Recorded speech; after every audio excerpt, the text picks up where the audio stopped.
اگر قبلے کی جانب منع کیا ہے تو کوئی آدمی قبلے کی جانب پیٹ کر کے اور قبلے کی جانب رخ کر کے کیسے بیٹھ سکتا ہے؟ کیسے بیٹھ سکتا ہے؟ یہ بات مناسب نہیں ہے۔ اب اس سلسلے میں جو حدیثیں ہیں اللہ کے نبی صلی اللہ علیہ وسلم سے ثابت، وہ یہ ہیں کہ آپ صلی اللہ علیہ وسلم نے قبلے کی جانب پیٹ کرنے سے اور منہ کرنے سے منع کیا۔ لیکن حضرت عبداللہ ابن عمر رضی اللہ عنہما کی روایت ہے، وہ کہتے ہیں کہ میں نے اللہ کے نبی صلی اللہ علیہ وسلم کو وفات سے 1 سال قبل یہ دیکھا کہ آپ بیٹھے ہوئے ہیں اور شام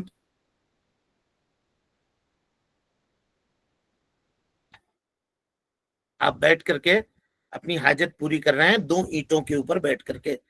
کہا کہ ہم نے اپنی بہن حضرت حفصہ کی چھت کے اوپر میں چڑھا تھا تو دیکھا کہ اللہ کے نبی صلی اللہ علیہ وسلم وہاں اپنی ضرورت پوری کر رہے ہیں اور اس حیت میں آپ بیٹھے ہوئے ہیں۔ تو یہ دونوں حدیثیں آپس میں ٹکراتی ہیں۔ تو علماء نے یہ توجیہ بیان کی کہ اگر کوئی آدمی صحرا میں ہے، صحرا میں یعنی میدان میں ہے، کھلے میدان میں، اور وہاں اگر ظاہر ہے وہاں تو اس کا آپشن ہے تو ایسا نہ کرے، نہ قبلے کی طرف پیٹ کرے اور نہ قبلے کی طرف چہرہ کرے۔ لیکن اگر بنیان میں ہے، بنیان مانے گھر میں ہے، بلڈنگ میں ہے، اور کوئی آپشن نہیں ہے اس کے پاس، مثال کے طور پہ ہوٹل میں آپ گئے، ہوٹل میں ویسا بنا ہوا ہے تو کیا کریں گے؟ تو وہاں آپ کر سکتے ہیں بحالت مجبوری۔ اور آپ سب کو معلوم ہے کہ ضرورت اگر ہو تو کراہت وہاں پہ ختم ہو جاتی ہے، حاجت میں کراہت ختم ہو جاتی ہے اور ضرورت میں حرمت ختم ہو جاتی ہے۔ تو اگر اس کو حرام مانیں گے تب بھی، کیونکہ اب ضرورت ہے، اب کہاں جائیں گے ہم ہوٹل میں؟ اب ظاہر سی بات ہے کہیں ایسا ہے نہیں کہ ہم وہاں جا کر کے اپنی ضرورت پوری کریں، مشقت ہے اس میں۔ اور اسی طریقے سے اگر کوئی آدمی گھر بنا رہا ہے تو کوشش کرے کہ ویسا نہ بنائے، لیکن اس کے علاوہ کوئی چارہ ہی نہیں ہے، جگہ ایسی ہے کہ آپ کر ہی نہیں سکتے ویسا، تو ایسی صورت میں کیا کریں گے؟ تو کہا ایسی صورت میں اس قول کے اوپر عمل کیا جا سکتا ہے یا نبی صلی اللہ علیہ وسلم کی کے سلسلے میں وہ جو روایت کیا حضرت عبداللہ ابن عمر نے کہ میں نے انتقال سے 1 سال پہلے دیکھا کہ آپ صلی اللہ علیہ وسلم بیت المقدس کی طرف پیٹ کیے ہوئے ہیں اور خانہ کعبہ کی طرف اپنا چہرہ کیے ہوئے ہیں اور اپنی حاجت اور اپنی ضرورت آپ صلی اللہ علیہ وسلم پوری کر رہے ہیں۔ تو اس سے یہ استدلال کرتے ہوئے اگر بنیان میں گھر کے اندر اگر آدمی یہ کرتا ہے تو کر سکتا ہے بحالت مجبوری، جیسا کہ ہم نے آپ کو بتلایا، لیکن کوشش کرے کہ ایسا نہ ہو تو یہ اس کے لیے زیادہ بہتر اور زیادہ اچھا ہے، زیادہ بہتر اور زیادہ اچھا ہے۔ اور یہ خانہ کعبہ کی عظمت اور اس کی تعظیم کے لیے ہے۔ اب کچھ لوگ کہتے ہیں کہ اب پیر پھیلانا بھی، خانہ کعبہ اگر بیٹھے ہوئے ہیں تو پچھم کی طرف جو ہندوستان میں جو لوگ ہیں تو پیر بھی نہیں پھیلا سکتے۔ کائے کو نہیں پھیلا سکتے؟ پیر پھیلانا یہ کوئی ایسی بات نہیں ہے کہ شریعت نے اس کو منع کیا ہو، الا یہ کہ علماء نے کہا کہ اگر کسی ایسے مقام پہ عرف ہے کہ کسی کے جانب پیر پھیلا کر کے بیٹھنا یہ بے ادبی کہلاتی ہے تو ایسی صورت میں آدمی وہاں سے اجتناب کرے، لیکن شریعت کا یہ کوئی حکم نہیں ہے۔ اب کچھ لوگ کہتے ہیں کہ اب ہم قبلے کی طرف پیر کر کے بھی نہیں سو سکتے ہیں، ہے نا؟ اگر سو رہے ہیں تو لوگ عام طور پہ کوشش یہ کرتے ہیں کہ اپنے بیڈ کو یا اپنے بستر کو ایسے رکھیں کہ قبلے کی طرف پیر نہ ہو، سرہانہ قبلے کی طرف ہونا چاہیے۔ تو اس کی کوئی دلیل نہیں ہے، اس کی کوئی دلیل نہیں ہے کہ شریعت میں ایسا ہو کہ اللہ کے نبی صلی اللہ علیہ وسلم نے قبلے کی طرف پیر کرنے سے منع فرمایا ہو یا قبلے کی طرف پیٹ کرنے سے منع فرمایا ہو۔ کچھ لوگ کیا کرتے ہیں، خانہ کعبہ جاتے ہیں، طواف کر کے جب واپس پلٹتے ہیں تو قبلے کی طرف پیٹ نہیں کرتے، ایسے ہی گھوم کر کے آتے ہیں، یہاں تک کہ مطاف وغیرہ سے اوپر چلے گئے تو پھر مڑ کر کے ایسے جاتے ہیں۔ یہ نہیں کہ یہ سب تکلفات ہیں، یہ سب تکلفات ہیں۔ احترام کا یہ مطلب نہیں ہے کہ آپ اس کی طرف پیٹ نہ کیجیے۔ اللہ کے نبی صلی اللہ علیہ وسلم اور صحابہ کرام رضوان اللہ علیہ مجمعین قبلے کی دیوار کے اوپر ٹیک لگا کر کے بیٹھتے تھے، قبلے کی دیوار کے اوپر ٹیک لگا کر کے بیٹھتے تھے۔ تاہم چلیے عرف کا اعتبار کرتے ہوئے اگر کسی معاشرے میں کسی کی طرف پیر پھیلانا اگر بے ادبی کی بات مانی جاتی ہو تو آدمی اس سے بچے، تاکہ لوگ اس کے پر تہمت نہ لگائیں کہ اس آدمی کو طریقہ نہیں معلوم ہے، اس کو سلیقہ نہیں معلوم ہے، کہیں گے کہ بے ادب ہے، تو اس سے بچنے کے لیے ایسا کرے، اس سے بچنے کے لیے ایسا کرے۔ جیسے ٹوپی کا لگانا ہے نا، یہ واجب نہیں ہے، فرض نہیں ہے، کچھ بھی نہیں، لیکن علامہ البانی رحمۃ اللہ علیہ نے بڑی اچھی بات لکھی اس سلسلے میں، کہا اگر آپ کسی معاشرے میں ہیں جہاں شریفوں کی علامت یہ ہے کہ وہ اپنے سر کو ڈھک کر کے رکھتے ہیں، تو آپ اپنے سر کو ڈھک کر رکھیے، یہ زیادہ بہتر ہے، یہ زیادہ اچھا ہے۔ اور کسی ایسی مسجد میں آپ جا رہے ہیں جہاں یہ ہے کہ لوگ سر ڈھک کر کے نماز پڑھتے ہیں، سر ڈھک کر کے نماز پڑھیے، جائیے، کیوں دوسروں سے الگ ہونا چاہتے ہیں؟ یہاں واجب، مباح، مستحب، حرام، حلال کی بات نہیں ہو رہی ہے، یہاں بات ہو رہی ہے کہ ایک جگہ کا معاملہ ہے اور وہاں کے لوگ اس کو اس طرح سے سمجھتے ہیں، تو اس اعتبار سے آپ معاملہ کرنا چاہیے اگر وہ چیز شریعت سے نہ ٹکرا رہی ہو تو۔ لیکن آپ کسی جگہ پہ جائیے گا، کہے گا یہاں کا رواج ہے کہ یہاں باراتی لوگوں کو 500 باراتی لے کر جاتے ہیں لوگ اور کھانا کھلاتے ہیں، آپ کہیے کہ نہیں، یہ درست نہیں ہے،